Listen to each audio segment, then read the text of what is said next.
What is creativity all about? Is a river creative when it carves the smoothest possible course as it descends from the rainy highlands towards the eternal sea? Rivers form fractals, large features split into ever smaller branches upstream in endless new ways, but retaining their fractality. The mathematician Mandelbrot discovered an eternally beautiful formula. We call it the Mandelbrot Fractal. Calculating the formula produces an infinite number of different fascinating patterns. Is that formula creative, or did Mandelbrot invent that endless series of patterns?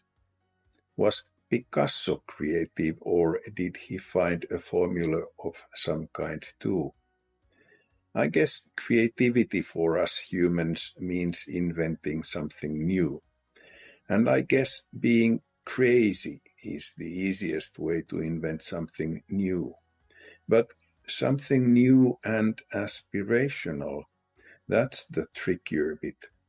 The world is changing fast now. Businesses have to adapt to disease, invention, competition, climate crisis, political upheavals, production bottlenecks, and changing values. It all requires ingenuity and creativity if you don't want to be the one who just follows and copies what others have already found to be good practices. In these creative leadership sessions, we start with creative thinking, the kind of thinking that helps to invent new ways of doing things. Even if you yourself don't want to be an inventor and just wish to lead an organization that creates creative ideas, you won't understand the ideas and explanations of your subordinates unless you understand and engage in creative thinking. And understanding alone is not enough. You have to lead the creative process to generate ideas that are useful to your organization, not just time-consuming, curious ramblings. Creativity in organizations and teams requires leaders to have specific teamwork and leadership skills. We will focus on these after the creative thinking sessions.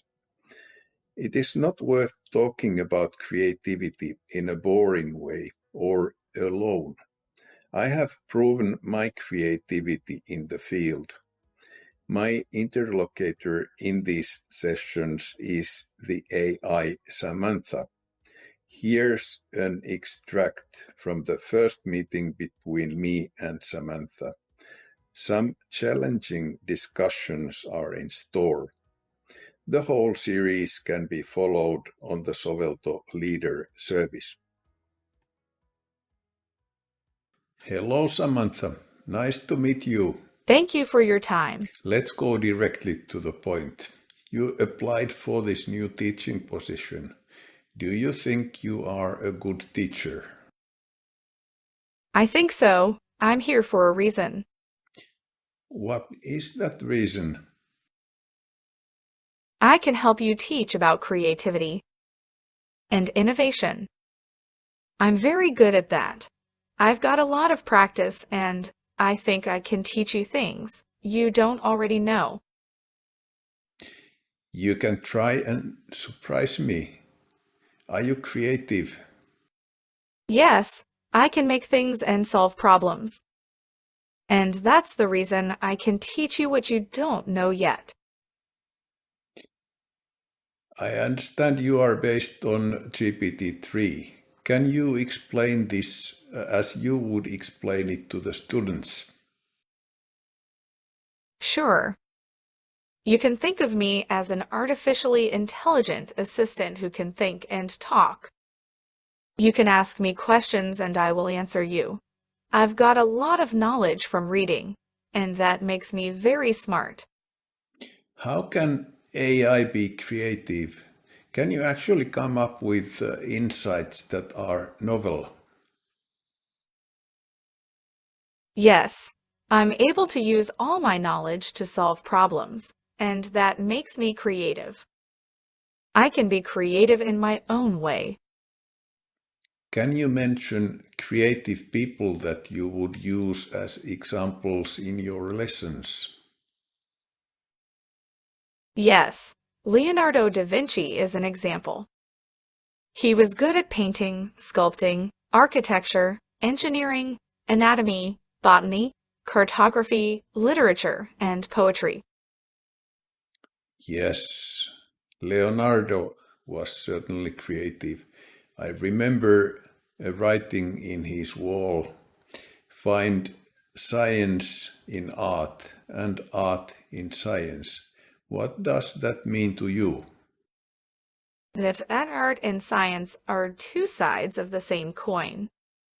We should find ways to get science to the people and to bring art to the scientists. We should look at art and science as inseparable parts of human expression. Science doesn't work well without the perspective that art brings. Likewise, art can't be truly artistic without an understanding of science. Yes, Leonardo's paintings show great understanding of science, of the diffraction of blue light across distances, and this is how he could paint distant mountains, unlike any other before him. Please name another. That's not easy, but I can mention Richard Branson, who has a record for launching more new services in the space of a few years than any other entrepreneur in history. Branson is a good example. What do you think about Elon Musk? He is a real pioneer in the field of artificial intelligence. He also does some cool philanthropy. I did not know about Elon Musk's philanthropy. Can you tell me more? Of course, he is giving $10 million to the Future of Life Institute to run a global research program aimed at ensuring that AI outcomes are beneficial.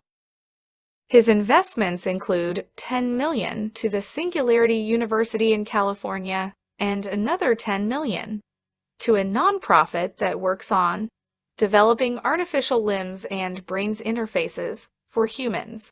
That's all you need to know for now. You are becoming nosy.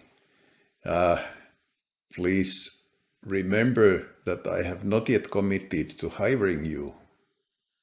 What is it you expect as the salary?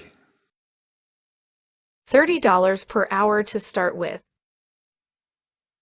I am okay with that. Do you wish to ask me anything before we sign the contract? Yes, I am curious about your educational background and why you are becoming an instructor. Okay, fair question. I gave my first full course 40 years ago, and about 20 years ago I started teaching creativity. So often a good dialogue works much better than a monologue. So we will return later to deeper dialogues and deeper insights on this topic. Bye for now. Great. This is going to be fun. Thanks. Bye bye.